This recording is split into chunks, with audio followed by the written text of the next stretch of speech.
Hello everyone, कैसे हैं आप लोग स्टूडेंट। कैसी तैयारी चल रही है आप लोगों की। जहाँ तक मैं समझता हूँ कि आप लोग अब फ़िलहाल में अच्छे से लगे हुए हैं और ये आपका काम भी है। और 13 सितंबर 2020 को आपका एग्ज़ाम है ही।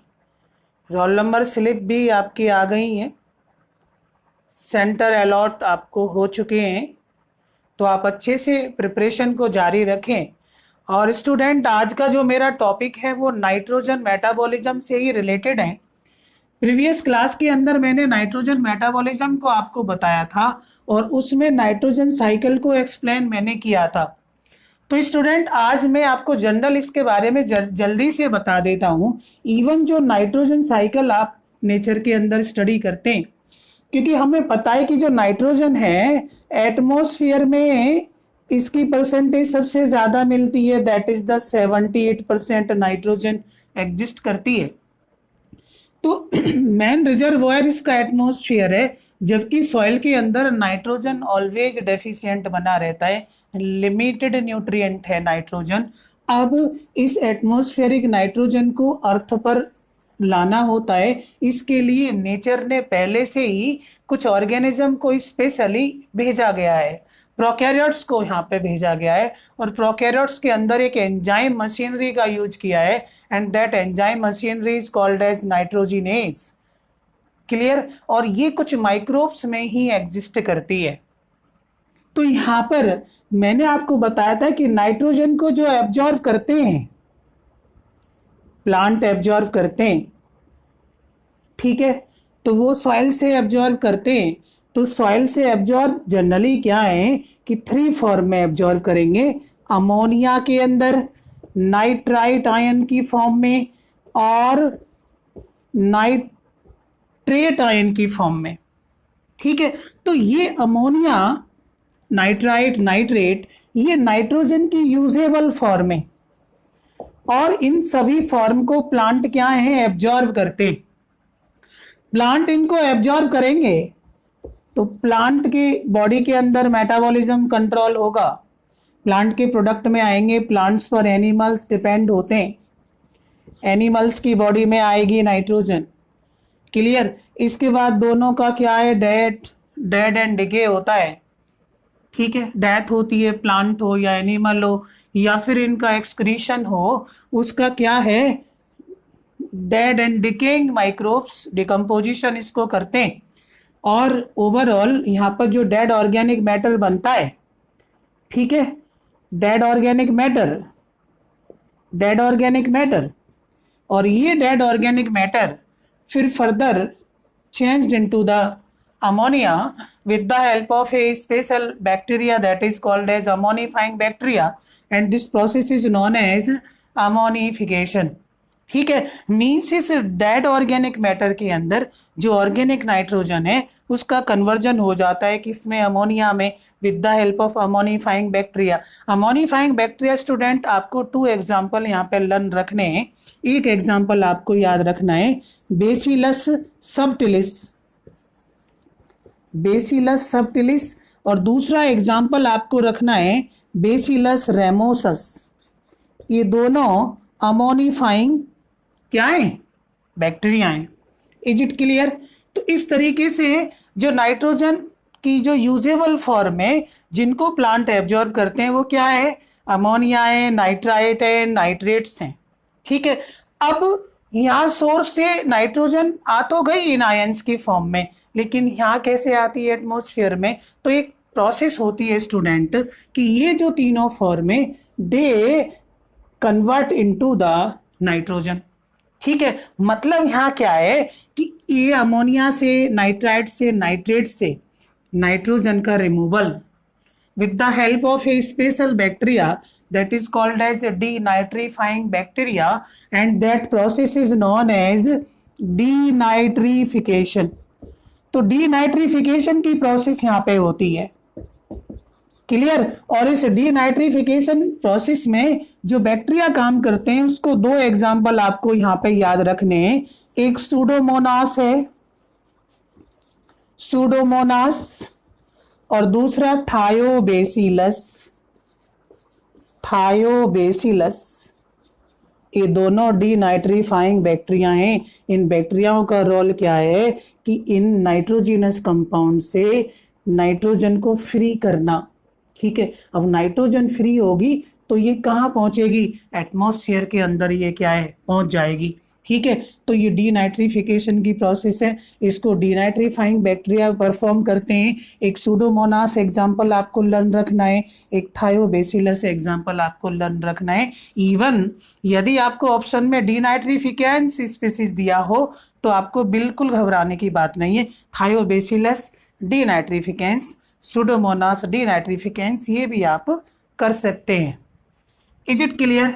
इसके बाद अब देखिए, अब इस प्रोसेस में फिर मैंने आपको बताया था कि यहाँ पर एटमॉस्फेयर से नाइट्रोजन या नाइट्राइट्स और अमोनिया आयन की फॉर्म में आई है, अमोनिया की फॉर्म में आई है। ठीक है, तो यहाँ 3 प्रोसेस लाने के लिए रेस्पॉन्सिबल रही है। तो यूजेबल फॉर्म में नाइट्रोजन की ये यहाँ 3 प्रोसेस की वजह से आई है। पहली प्रोसेस आप यहाँ पे ले सकते हैं कि electrical nitrogen fixation, that is atmospheric nitrogen fixation. दूसरी प्रोसेस यहाँ पे आप कंसीडर कर सकते हैं कि सेकंड प्रोसेस कर सकते हैं आप industrial nitrogen fixation.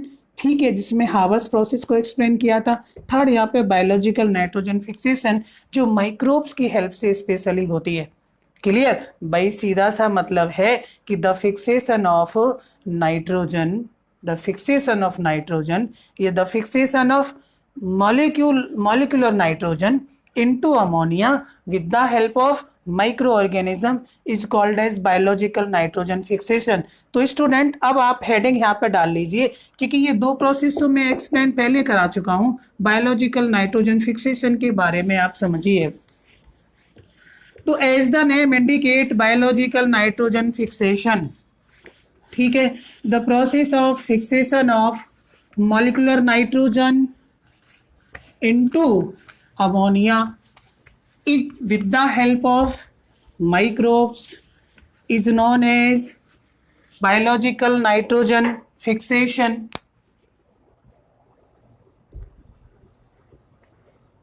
Biological nitrogen fixation. Clear? तो ये थर्ड प्रोसेस है। Industrial nitrogen fixation, atmospheric nitrogen fixation में आपको करा चुका हूं। क्लियर? तो यहाँ पे क्या है स्टूडेंट कि मॉलिक्यूलर नाइट्रोजन का मींस आपको पता है कि नाइट्रोजन के 2 एटम एग्जिस्ट करते हैं और दोनों एटम ये कनेक्ट होते हैं with the help of 3 covalent bond. तो ये जो मॉलिक्यूलर नाइट्रोजन है ये कन्वर्ट हो जाती है अमोनिया में। किसमें कन्वर्ट हो जाती है? ये अमोनिया में कन्वर्ट हो जाती है। 2 मॉलिक्यूल यहाँ पे अमोनिया के होते हैं और इस प्रोसेस में नाइट्रोजिनेज एंजाइम वर्क करता है। कौन करता है? Nitrogenase enzyme. और नाइट्रोजिनेज एंजाइम स्टूडेंट ये एक प्रोटीन कॉम्प्लेक्स है, आयरन मोलिब्डेनम प्रोटीन कॉम्प्लेक्स है ये, और ये कुछ बैक्टीरिया और साइनोबैक्टीरिया में एग्जिस्ट करता है। नाइट्रोजिनेज कहाँ एग्जिस्ट करता है? कुछ बैक्टीरियाओं के अंदर और कुछ साइनोबैक्टीरियाओं के अंदर एग्जिस्ट करता है।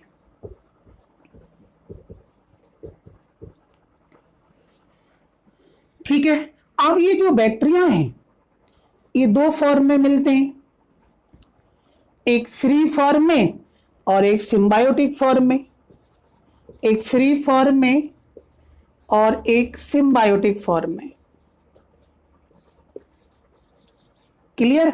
अब फ्री फॉर्म में जो बैक्टीरिया नाइट्रोजन को फिक्स करते हैं उसमें आप ध्यान रख सकते हैं, एक एग्जांपल दे सकते हैं आप एजोटोबैक्टर का, एक एग्जांपल दे सकते हैं आप बीजेरनिकिया, और थर्ड एग्जांपल दे सकते हैं आप, रोडोस्पाइरलम। फोर्थ एग्जाम्पल आप दे सकते हैं क्लॉस्ट्रीडियम, ठीक है, एंड बेसिलाई, वो भी आप दे सकते हैं। अब यहाँ पे स्टूडेंट एक बात ध्यान रखनी है कि ऊपर वाले दो स्पेशली बैक्टीरिया में बता रहा हूँ, एजोटोबैक्टर एंड बीजेरनिकिया, ये फ्री लिविंग एरोबिक बैक्टीरिया हैं। रोडोस्पाइरलम, क्लॉस्ट्रीडियम, ये फ्री लिविंग एनएरोबिक बैक्टीरिया हैं। तो ये ध्यान रखना है आपको। क्लियर? एजोटोबैक्टर, बीजेरनिकिया, ये दोनों फ्री लिविंग और एरोब्स हैं, और रोडोस्पाइरलम, क्लोस्ट्रिडियम, ये फ्री लिविंग एनारोब्स हैं। ठीक है, is it clear? Symbiotic form की मैं यहाँ पे बात करता हूं, तो सिम्बायोटिक फॉर्म में आपको एक बेटर एग्जांपल ध्यान रखना है, that is rhizobium.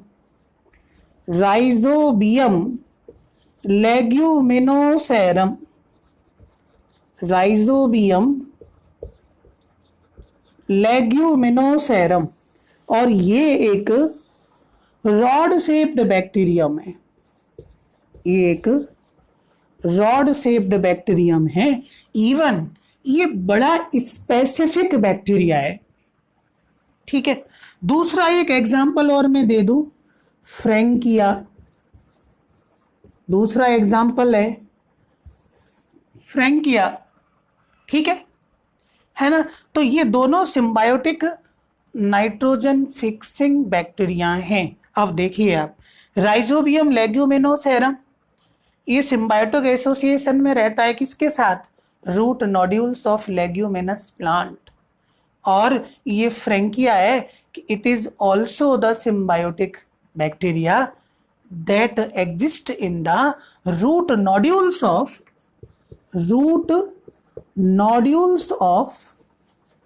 non-leguminous plant. Root nodules of non-leguminous plant. For example Alnus का इसमें दे सकते हैं, एलनस, कैजोराइना। तो ये क्या है कि दोनों प्लांटे, इनके रूट नोड्यूल्स में फ्रैंकिया, जो कि एक फिलामेंटस बैक्टीरिया है, नाइट्रोजन को फिक्स करता है। ठीक है, और राइजोबियम लेग्यूमिनोसेरम, ये लेग्यूमिनोसी फैमिली के जितने भी मेंबर हैं उनके अंदर नाइट्रोजन को फिक्स करता है। ठीक है, इज इट क्लियर? अब राइजोबियम लेग्यूमिनोसेरम के बारे में स्पेशल पॉइंट ये है, इवन फ्रैंकिया को भी आप ले सकते हैं, कि जब ये दोनों बैक्टीरिया, ठीक है, फ्री फॉर्म में रहेंगे तो ये नाइट्रोजन को फिक्स नहीं करेंगे। जब ये दोनों बैक्टीरिया फ्री फॉर्म में रहेंगे तो नाइट्रोजन को फिक्स नहीं करेंगे और ऑलवेज एरोबिक कंडीशन में रहेंगे, एरोबिक कंडीशन में सरवाइव करेंगे। लेकिन जब राइजोबियम सिम्बायोटिक एसोसिएशन में रहेगा और नाइट्रोजन को फिक्स करेगा तो ये anaerobic mode of life show करेगा। ठीक है, एनएरोबिक कंडीशन में ये नाइट्रोजन को क्या है? फिक्स करेगा। ठीक है, ये इसके लिए कंडीशन है। ये कंडीशन एक्चुअली इसकी वजह से है क्योंकि इसमें, इन बैक्टीरियाओं में जो आप नाइट्रोजिनेज एंजाइम देख रहे हैं, ये नाइट्रोजिनेज एंजाइम निफ जीन से आया है, नाइट्रोजन इंड्यूसिंग फैक्टर से आया है। और नाइट्रोजिनेज जो एंजाइम है, it is highly sensitive to oxygen, तो ऑक्सीजन के साथ हाईली सेंसिटिव है। तो इसके अराउंड एनएरोबिक कंडीशंस का होना जरूरी है, नहीं तो ऑक्सीजन इसको ब्रेकअप कर देगा, और ऑक्सीजन ब्रेकअप करेगा तो नाइट्रोजिनेज एंजाइम फिनिश हो जाएगा, डिस्ट्रॉय हो जाएगा, और नाइट्रोजन की जो प्रोसेस, नाइट्रोजन फिक्सिंग प्रोसेस है, वो नहीं हो पाएगी। ठीक है, इसके लिए इन प्लांट्स में, इनके रूट नोड्यूल्स के अंदर लैग हीमोग्लोबिन पिगमेंट्स वहां पे वर्क करता है, जो ऑक्सीजन का स्कैवेंजर है। मींस ये जो लैग हीमोग्लोबिन है, ये ऑक्सीजन स्कैवेंजर है एंड प्रोटेक्ट नाइट्रोजिनेज एंजाइम। ठीक है, नाइट्रोजिनेज एंजाइम को ऑक्सीडेशन से बचाता है कौन? Lag haemoglobin. और लैग हीमोग्लोबिन एक पिंक कलर वाला कंपाउंड है, पिंकिश कलर ये देता है, और ऑक्सीजन स्कैवेंजर है। Is it clear? इसके बाद साइनोबैक्टीरिया की बात करें तो साइनोबैक्टीरिया में स्टूडेंट बहुत सारे बैक्टीरिया आते हैं, जैसे कि सबसे अच्छे जो इसमें बैक्टीरिया आते हैं नॉस्टॉक, एनाबीना, ओलोसेरा, स्लेंड्रोस्पर्मम, साइटोनीमा। ठीक है, तो ये सारे साइनोबैक्टीरिया आते हैं। लेकिन नॉस्टॉक और एनाबीना, नॉस्टॉक और एनाबीना ये दोनों ऐसे साइनोबैक्टीरिया हैं, दोनों ऐसे साइनोबैक्टीरिया हैं जो फ्री फॉर्म में भी एग्जिस्ट करते हैं और सिम्बायोटिक फॉर्म में भी एग्जिस्ट करते हैं। ठीक है, फ्री फॉर्म में है तो ये नाइट्रोजन को फिक्स करते हैं, सिम्बायोटिक एसोसिएशन में तब भी ये नाइट्रोजन को फिक्स करते हैं। इवन इनमें नाइट्रोजन फिक्सेशन के लिए एक स्पेसिफिक स्ट्रक्चर बनता है, ठीक है, जिसकी हेल्प से ये नाइट्रोजन को क्या है, फिक्स करते हैं। ठीक है, हेटेरोसिस्ट इनके अंदर पाया जाता है। ठीक है, इज इट क्लियर? ये बात आप मेरी समझ रहे हैं? इसके बाद फ्रेंकिया किस में मिलता है? एलनस में और कैजुराइना प्लांट में फ्रेंकिया नाइट्रोजन फिक्सेशन को हेल्प करता है। क्लियर? और जो एलनस है ये स्टेट ट्री है नागालैंड का। एलनस क्या है? एलनस स्टेट ट्री है ये नागालैंड का। Is it clear? ये बात आपके समझ आ रही है?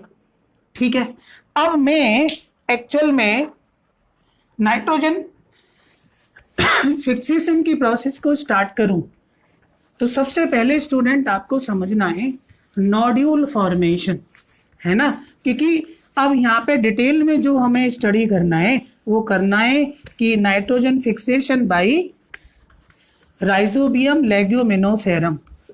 राइजोबियम लेग्यूमिनोसेरम की हमें पूरी स्टडी करनी है कि किस तरीके से ये नाइट्रोजन को फिक्स करता है। ठीक है, तो सबसे पहले यहाँ पे मैं बात करूं कि नोड्यूल फॉर्मेशन।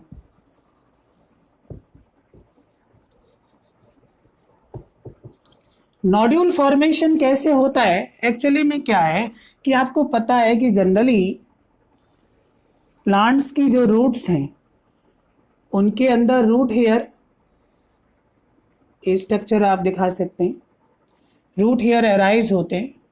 ठीक है ना, तो ये रूट हेयर सेल्स है। इसके बाद में यहाँ पर ये एपिडर्मिस है, ठीक है, फिर कॉर्टेक्स है, फिर एंडोडर्मिस है, फिर पेरिसाइकल है, फिर बाकी फिर वास्कुलर बंडल्स हैं। ठीक है, तो इनिशियली क्या है कि जो राइजोबियम है भाई ये एक सॉइल बैक्टीरियम है। ठीक है, ये मैंने आपको डिस्कस करा दिया कि ये फ्री फॉर्म में भी एग्जिस्ट कर जाता है और ये सिम्बायोटिक एसोसिएशन में भी एग्जिस्ट कर जाता है। ठीक है, लेकिन जब ये नाइट्रोजन फिक्स करता है तब ये एनएरोबिक हो जाता है। ठीक है, तो फर्स्टली क्या है कि जो डिफरेंट टाइप के राइजोबिया हैं वो they colonize around the root hairs. Root hair के अराउंड ये कॉलोनाइज हो जाते हैं। ठीक है, and firstly they develop infection thread. ठीक है, तो ये इन्फेक्शन थ्रेड बनाते हैं और इस रूट हेयर्स में जनरली इन्फेक्शन क्रिएट करते हैं, पोर क्रिएट करते हैं और अंदर ये एंट्री कर जाते हैं। ठीक है, मतलब क्या है कि सबसे पहले क्या हुआ, इन्फेक्शन थ्रेड बना। ठीक है, इन्फेक्शन थ्रेड के बाद में फिर आप ये देख सकते हैं जो रूट हेयर है। ठीक है, अब इन राइजोबिया के अगेंस्ट इट बिकम करली। ठीक है, करली हो जाता है और माइक्रोब्स है ये इस तरीके से एक चेन बना लेते हैं इनसाइड द रूट हेयर्स और इस बैक्टीरिया की चेन को हम क्या बोल देते हैं, इन्फेक्शन थ्रेड बोल देते हैं। क्या बोल देते हैं, इन्फेक्शन थ्रेड बोल देते हैं। ठीक है ना, और यहाँ पे आप देख रहे हैं कि जो रूट हेयर है वो करली हो जाते हैं, करली रूट हेयर, करली रूट हेयर इन माइक्रोब्स के अगेंस्ट इसको रेस्पॉन्स करते हैं ना, क्योंकि रूट हेयर सेल्स भी क्या हैं, लिविंग सेल्स हैं। इसके बाद फर्दर आप देखिए, अब ये जो इन्फेक्शन थ्रेड है ये एंट्री करता है कहाँ पे, कॉर्टिकल सेल्स में। ये कॉर्टिकल सेल्स है, ठीक है, कॉर्टिकल सेल्स में ये एंट्री करेगा और कॉर्टिकल सेल्स को स्टिमुलेट करेगा डिवीजन के लिए, ठीक है। तो यहां पर जो कॉर्टिकल सेल्स हैं डिवाइड करेंगी एंड डिफरेंशिएट करेंगी, ठीक है। तो जो कॉर्टिकल सेल्स हैं डिवाइड्स एंड डिफरेंशिएट। अब ये जो बैक्टीरिया हैं, ठीक है, एक तो ये बैक्टीरियोइड्स बना लेंगे, इरेगुलरली रॉड शेप स्ट्रक्चर, ठीक है, और स्पेसिफिकली नाइट्रोजन फिक्सिंग सेल्स बनाएंगे ये। And finally A mass of cells formed, and that mass of cells is known as nodule। इसको क्या बोलते हैं स्टूडेंट, नोड्यूल बोलते हैं। Mass of the cells that is nodule. Actually में ये नोड्यूल फॉर्म हुआ है यहाँ पे, ये differentiation of cortical cells and sometime pericycle cells also participate in the formation of nodule. Clear. अब नोड्यूल के अंदर आप देखेंगे कि ये क्या है, मास ऑफ द सेल्स।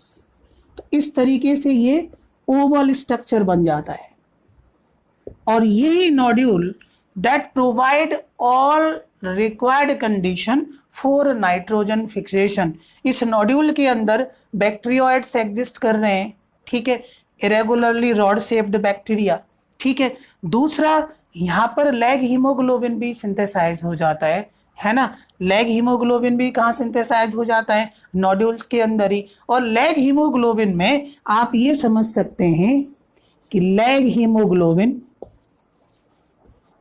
ठीक है, इसमें आप ये देखिए कि ये जो इसका हीम पार्ट है, लैग हीमोग्लोबिन का हीम पार्ट, इसको सिंथेसाइज करता है कौन, बैक्टीरियल सेल।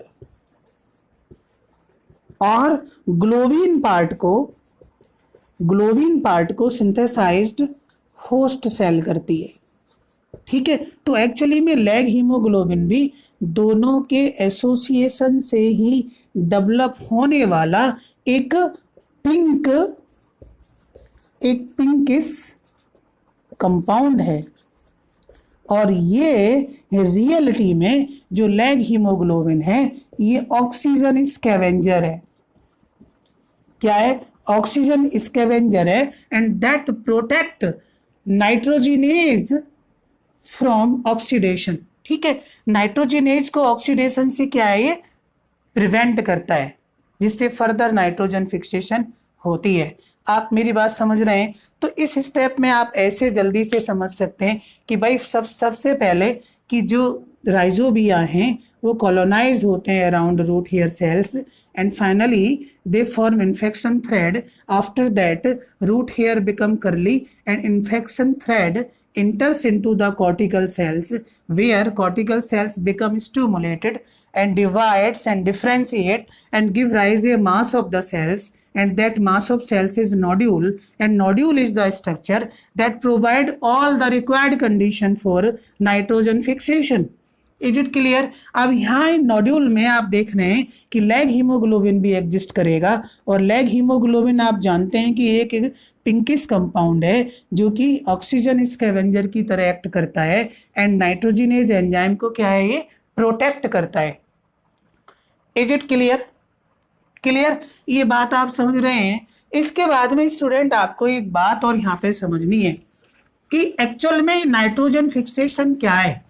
नाइट्रोजन फिक्सेशन हम सेकंड स्टेप ले सकते हैं कि नाइट्रोजन फिक्सेशन में क्या है कि the process of conversion of molecular nitrogen into ammonia.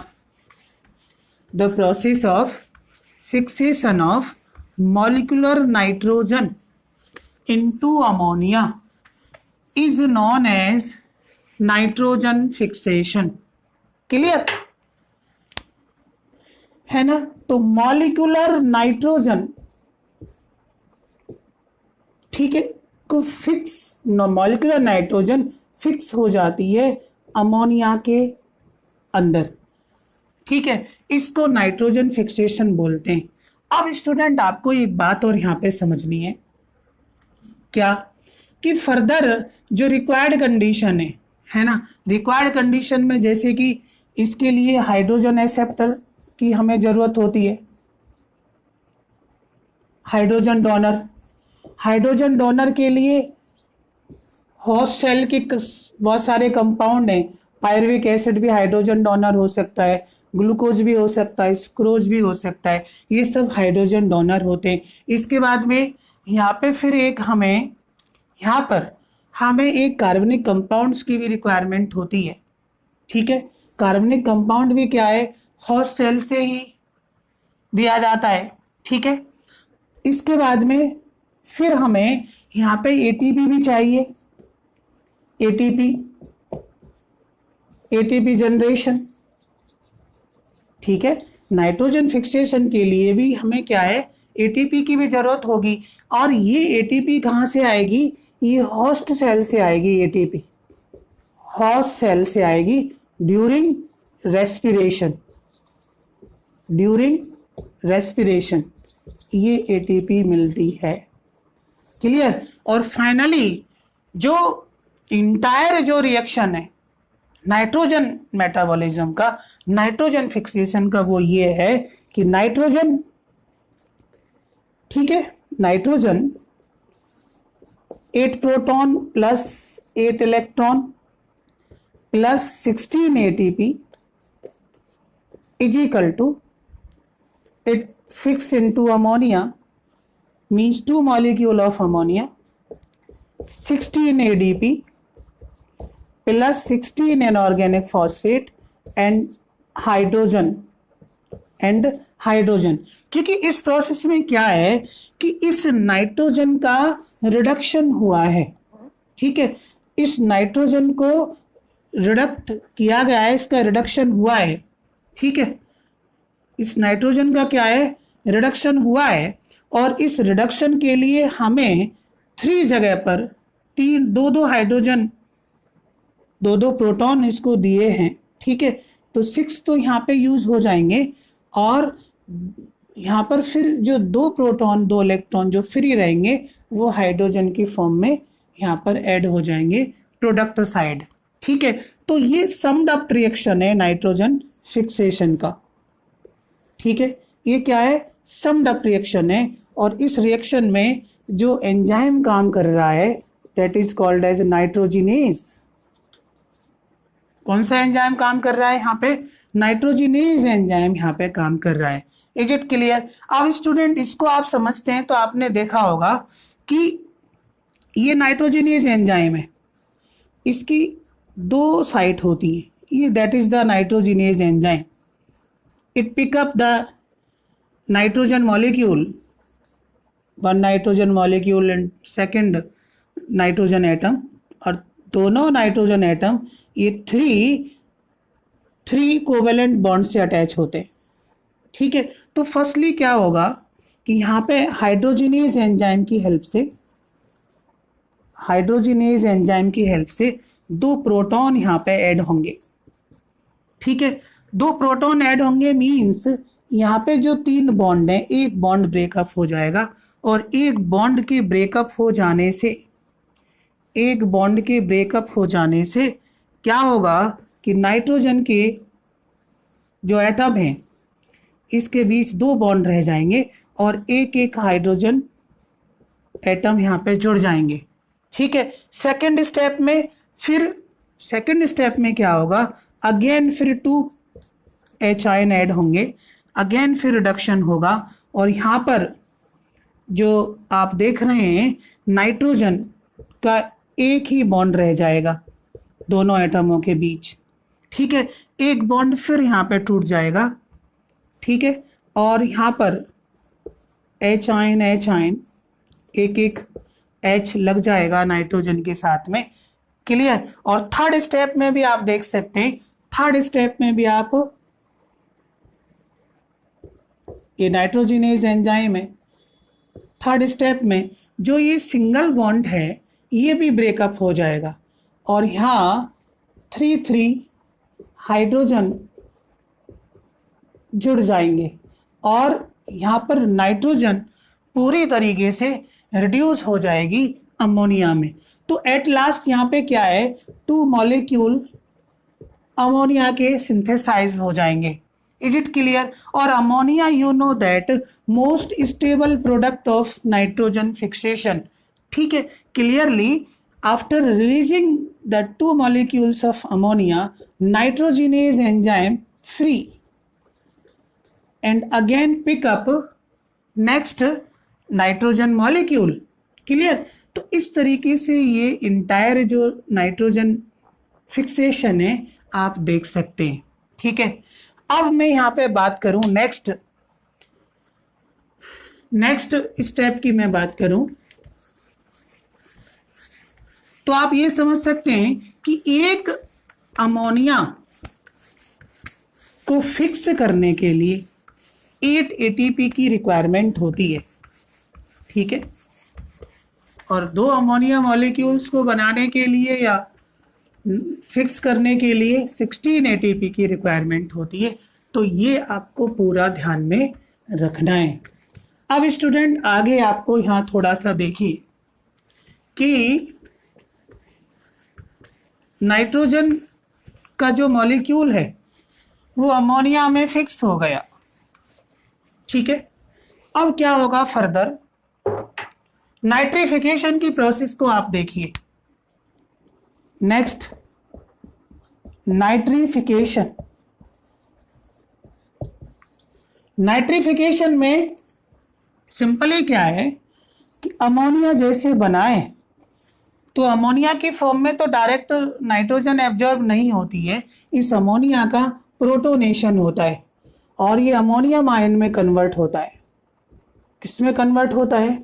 Ammonium ion में। And ammonium ion after that undergo oxidation and convert into nitrite ion and water is formed, but it is not balance equation. Clear? तो student यहाँ पे आप देख रहे हैं कि ammonium ion का ऑक्सीडेशन हो रहा है नाइट्राइट्स में। किस में हो रहा है?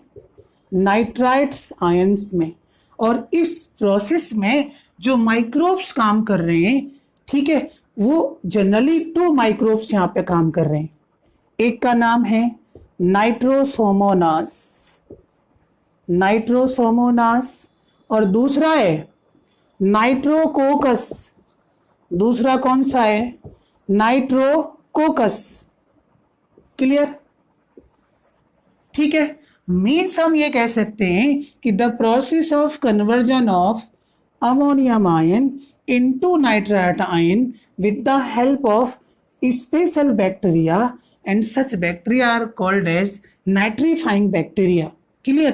तो नाइट्रोसोमोनास नाइट्रोकोकस ये अमोनियम आयंस को नाइट्राइट में कन्वर्ट करते हैं और फर्दर स्टूडेंट जो नाइट्राइट्स है, नाइट्राइट आयंस हैं, ये फर्दर फिर ऑक्सीडाइज हो जाएंगे और फर्दर ऑक्सीडाइज होकर के they convert into nitrate ions and water molecules is released.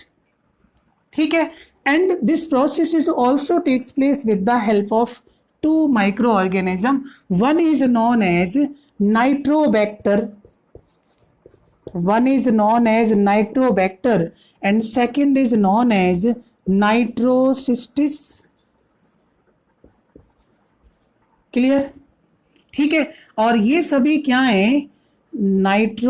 Nitrifying bacteria हैं। क्या है ये? Nitrifying bacteria. क्लियर? ये सब क्या है? नाइट्रीफाइंग बैक्टीरिया है। क्लियर? तो यहाँ पर आप नाइट्रिफिकेशन में 4 माइक्रोब्स को आपको याद रखना है। ठीक है, पहला जो स्टेप है आप देख रहे हैं कि यहाँ पर जो अमोनियम आयन है वो नाइट्राइट में कन्वर्ट हो रहे हैं, इसमें 2 माइक्रोब्स काम कर रहे हैं। ठीक है, दूसरे में नाइट्राइट आयंस फर्दर ये ऑक्सीडाइज हो रहे हैं नाइट्रेट आयंस में with the help of 2 bacteria that is nitrobacter and nitrocystis. तो स्टूडेंट नाइट्रिफिकेशन के इन 4 माइक्रोब्स को आप कैसे मेमोराइज रखेंगे? ठीक है, तो सिंपल सा एक आइडिया मैं आपको दे रहा हूं कि यहाँ पर आप देख रहे हैं भाई नाइट्रिफिकेशन की प्रोसेस है, तो नाइट्रो तो सबके अंदर प्रीफिक्स आया हुआ है। ठीक है, यहाँ पे सोमोनास है, यहाँ कोकस है, तो आप यहाँ पे एससी ऐसे करके याद रख सकते हैं। एससी मतलब पहले स्टेप के लिए एससी ध्यान रखें और दूसरे स्टेप के लिए बीसी याद रखें। आप नाइट्रो तो कॉमन है, बेक्टर एंड सिस्टिस। ठीक है, बीसी आप यहाँ पे याद रख सकते हैं, यहाँ पे आप बीसी करके याद रख सकते हैं। ठीक है, जो नाइट्राइट्स को नाइट्रेट्स में कन्वर्ट करते हैं बीसी। ठीक है, और अमोनियम आयन को नाइट्राइट्स में जो कन्वर्ट करते हैं माइक्रोब्स वो एससी हैं। ठीक है, इवन स्टूडेंट आप इस तरीके से बैठा सकते हैं कि एससी को थोड़ा रिजर्वेशन ज़्यादा होता है तो ये ऊपर आ जाते हैं, बीसी को रिजर्वेशन कम होता है तो वो नीचे आ जाते हैं। Is it clear? इवन यहाँ पे आप देख सकते हैं सी यहाँ पे 2 दिए हैं, एक तो ये एससी में भी सी है और बीसी में भी सी है, ये कॉमन है सी यहाँ पे। ठीक है, तो पहले सी का मतलब है कोकस और दूसरे सी का मतलब क्या है? सिस्टिस। तो सी ओ तो आप अल्फाबेट देख करके आप मेमोराइज रख सकते हैं, सी ओ यहाँ सी वाई आ रहा है। ठीक है, तो सी के बाद का अल्फाबेट आप देख करके जो पहले अल्फाबेट आ रहा है उसकी पोजीशन ऊपर रहेगी, जो बाद में आ रहा है उसकी पोजीशन नीचे रहेगी, मीन्स बाद में रहेगी। तो कोकस और सिस्टिस, इस तरीके से आप सी के कंफ्यूजन से बच सकते हैं। Is it clear? ये स्टूडेंट नाइट्रिफिकेशन हो गया। अमोनिफिकेशन मैंने आपको बता दिया है कि the process of conversion of dead organic matter into ammonia. ठीक है, या फिर हम ऐसे भी कह सकते हैं कि the process of conversion of organic nitrogen into ammonia, that is called as ammonification, and bacteria that helps in such process called as ammonifying bacteria। और अमोनिफाइंग बैक्टीरिया के लिए आपको 2 एग्जाम्पल को मेमोराइज करना है। फर्स्ट आपको ध्यान में रखना है यहाँ पे बेसिलस रेमोसस, दूसरा बेसिलस सबटिलिस। तो ये आप स्टूडेंट देख सकते हैं। क्लियर? अब इसके बाद में मैं नेक्स्ट यहाँ पे बात करूं तो फेट ऑफ अमोनिया, ये आपको थोड़ा समझना है। तो लास्ट स्टेप यहाँ पर, ठीक है, कि जो यहाँ पे मोस्ट स्टेबल प्रोडक्ट बना है नाइट्रोजन फिक्सेशन का वो क्या है? अमोनिया है। ठीक है, तो फेट ऑफ अमोनिया मीन्स इस अमोनिया का आगे क्या होता है, इसका फ्यूचर क्या है। क्लियर? तो फेट ऑफ अमोनिया क्या समझ सकते हैं आप? फेट ऑफ अमोनिया, यहां स्टूडेंट 2 प्रोसेस आती है। एक आती है रिडक्टिव एमिनेशन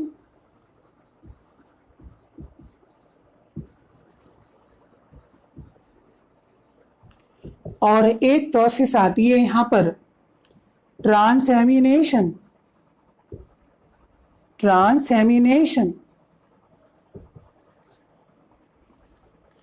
अब स्टूडेंट आपको समझना है, देखो रिडक्टिव एमिनेशन जनरली क्या है कि जो अमोनिया है, भाई अमोनिया को डायरेक्ट एब्जॉर्ब नहीं करते प्लांट, अमोनियम आयन की फॉर्म में एब्जॉर्ब करते हैं। ठीक है, और ये अमोनियम आयन फिर फाइनली जाइलम वेसल्स के थ्रू एब्जॉर्ब हो जाता है, लेकिन स्टोर इसको सेल्स नहीं रख पाती है क्योंकि ये टॉक्सिक नेचर का होता है, तो इसलिए इसका ब्रेकडाउन होता रहता है। ठीक है, यहाँ पर हम मैं बात करूं तो रिडक्टिव एमिनेशन में क्या है कि जो अमोनियम आयन है, ठीक है, इन अमोनियम आयन को एक कार्बन कंटेनिंग कंपाउंड, ठीक है, जिसमें अल्फा कीटो ग्लूटेरिक एसिड हम ले सकते हैं, अल्फा कीटो ग्लूटेरिक एसिड और अल्फा कीटो ग्लूटेरिक एसिड ये एक 5 कार्बन कंटेनिंग कंपाउंड है और क्रेब्स साइकिल का ये अकेला 5 कार्बन कंटेनिंग इंटरमीडिएट्स कंपाउंड है। ठीक है, अब क्या है कि इसका रिडक्शन यहाँ पे आप देखेंगे। ठीक है, और रिडक्शन में यहाँ आप देखेंगे कि जो रिड्यूसिंग पावर है वो ऑक्सीडाइज हो जाएंगी।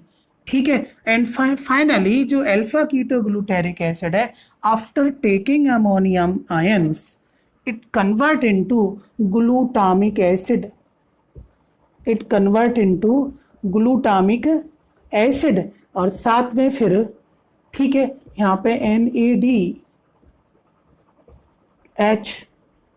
NAD प्लस NADP, ठीक है, ये क्या है NADPH2 है, क्योंकि ये एक एनाबॉलिक प्रोसेस है, ठीक है। तो NADP में यहाँ पे ये क्या है ऑक्सीडाइज हो जाएगा, ठीक है। तो स्टूडेंट आपको केवल इतना ध्यान रखना है कि रिडक्टिव एमिनेशन के थ्रू जो अमोनियम आयन है वो अल्फा कीटो ग्लूटेरिक एसिड की हेल्प से वो एक अमीनो एसिड्स बना देगा, and that amino acid is known as glutamic acid, and it is the first formed amino acid, first formed amino acid in the body of the plant, first formed amino acid in the body of the plant, and further यही amino acids दूसरे other amino acids में क्या है convert हो जाता है, और इस प्रोसेस को क्या बोलते हैं ट्रांस एमिनेशन कहते हैं। ट्रांस एमिनेशन का सीधा मतलब ये है स्टूडेंट कि the process of transfer of amino group from an amino acid to the keto acid of, ठीक है, transfer of amino acid from one amino acid to the keto acid, ठीक है, and finally this amino acid convert into another amino acid that is called as transamination. Clear. इसके बाद में बेटा हम ये कह सकते हैं कि यहाँ पर जो ग्लूटामिक एसिड है और इसके पैरेलल एक और एसिड है that is the aspartic acid, aspartic acid, ये दोनों फर्दर, क्लियर, फर्दर ये कन्वर्ट हो जाते हैं अपनी एमाइड्स में, रेस्पेक्टिव एमाइड्स में, मीन्स ग्लूटामिक एसिड, ग्लूटामाइन, और एस्पार्टिक एसिड एस्पेरेजिन,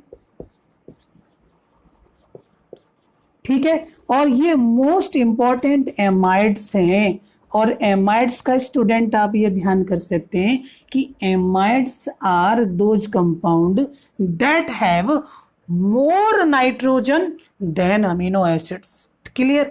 तो अमीनो एसिड्स से ज़्यादा नाइट्रोजन एमाइड्स में मिलती है, क्योंकि एमाइड्स में आप देखते हैं कि जो हाइड्रोक्सिल ग्रुप है, ठीक है, it is replaced by amino radical, ठीक है। तो यहाँ पे एमाइड में ज़्यादा नाइट्रोजन होती है, ठीक है। अब एक और यहाँ पे स्पेसिफिक एग्जांपल दिया हुआ है सोयाबीन के केस में स्टूडेंट।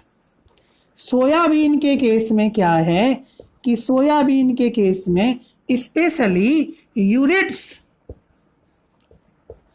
यूरिट्स की फॉर्म में नाइट्रोजन एब्जॉर्ब होती है, मीन्स जो जाइलम वेसल्स हैं वो यूरिट्स की फॉर्म में क्या है नाइट्रोजन को ट्रांसपोर्ट करती हैं। अब यूरिट्स क्या है, यूरिट्स बोलते हैं हम डिग्रेडेड यूरिया, डिग्रेडेड यूरिया को यूरिट्स बोला जाता है।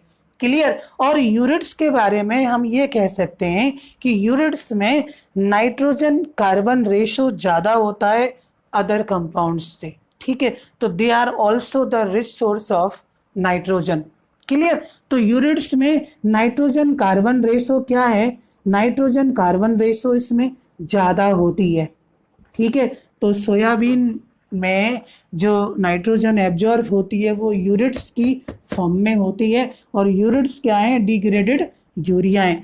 तभी तो हम ये कहते हैं कि जो सोयाबीन है वो रिचेस्ट सोर्स ऑफ प्रोटीन है, रिचेस्ट सोर्स ऑफ प्रोटीन है। सबसे ज़्यादा उसमें दालों में हम बात करें तो सोयाबीन में प्रोटीन सबसे ज़्यादा होती है। उसका रीज़न ही यही है कि यूरिट्स की फॉर्म में वहाँ पे क्या है नाइट्रोजन एब्जॉर्ब होती है, तो मीन्स हाई अमाउंट में नाइट्रोजन पहुँच जाती है। क्लियर है ना। और एमाइड आपको पता है कि प्रोटीन के काफ़ी स्ट्रक्चरल कंपोनेंट हैं, ठीक है, चाहे ग्लूटामाइन है या एस्पेरेजिन है। और फाइनली ये प्रोसेस आपकी कंप्लीट हो जाती है नाइट्रोजन मेटाबॉलिज्म, ठीक है। अब आपको मेन स्टूडेंट यहाँ पे दिक्कत कहाँ आती है दिक्कत आप बैक्टीरियल स्ट्रैंड को लर्न रखते हैं तो वो ऐसा कोई सिस्टम नहीं है, बहुत इजीली आप कर सकते हैं। देखो मैं एक बार आपको पूरे जो माइक्रोब्स इन्वॉल्व हो रहे हैं बायोलॉजिकल नाइट्रोजन फिक्सेशन में वो मैं आपको बता रहा हूं। देखो बैक्टीरिया के अंदर, बैक्टीरिया फ्री फॉर्म में, सिम्बायोटिक फॉर्म में एग्जिस्ट करते हैं। फ्री फॉर्म में आपका एजोटोबैक्टर आ जाता है, बीजेर्निकिया आ जाता है, दोनों ये फ्री लिविंग एरोब्स हैं। इसके बाद में रोडोस्पाइरलम आ जाता है, क्लोस्ट्रिडियम आ जाता है। ये क्या है? Free living and aerobic bacteria है। ठीक है, तो ये तो फ्री लिविंग बैक्टीरिया के एग्जाम्पल हो गए। एक सिम्बायोटिक एसोसिएशन में आप राइजोबियम लेग्यूमिनोसेरम को याद रख सकते हैं और फ्रैंकिया को याद रख सकते हैं। राइजोबियम लेग्यूमिनोसेरम, ठीक है, ये रूट नोड्यूल्स के साथ एसोसिएट रहता है लेग्यूमिनस प्लांट्स की, और फ्रैंकिया ये नॉन लेग्यूमिनस प्लांट की रूट नोड्यूल्स के साथ एसोसिएट होता है। और इसका एग्जाम्पल एलनस और कैजुराइना आप दे सकते हैं। ठीक है, ये इसके हो गए। इसके बाद में फिर मैं बात करूं अमोनिफिकेशन के। अमोनिफिकेशन के दो माइक्रोब्स आप याद रख लीजिए बस। एक याद रख लीजिए बेसिलस रेमोसस, एक याद रख लीजिए बेसिलस सबटिलिस। क्लियर? इसके बाद में नाइट्रिफिकेशन के आप बैक्टीरिया को याद रख सकते हैं। नाइट्रिफिकेशन प्रोसेस के 4 बैक्टीरिया हैं जिनको आपको याद रखना है। ठीक है, पहली स्टेप है जहां पर अमोनियम आयन नाइट्राइट आयन में कन्वर्ट हुए हैं, तो यहाँ पे आप याद रख सकते हैं SC करके कि नाइट्रोसोमोनास और नाइट्रोकोकस। इसके बाद में फिर फर्दर जो नाइट्राइट आयन है वो नाइट्रेट आयन में फर्दर ऑक्सीडाइज होंगे with the help of 2 bacteria. One is known as nitrobacter and other is known as nitrocystis. ठीक है, इसकी ट्रिक मैंने आपको बताई है SCBC। Is it clear?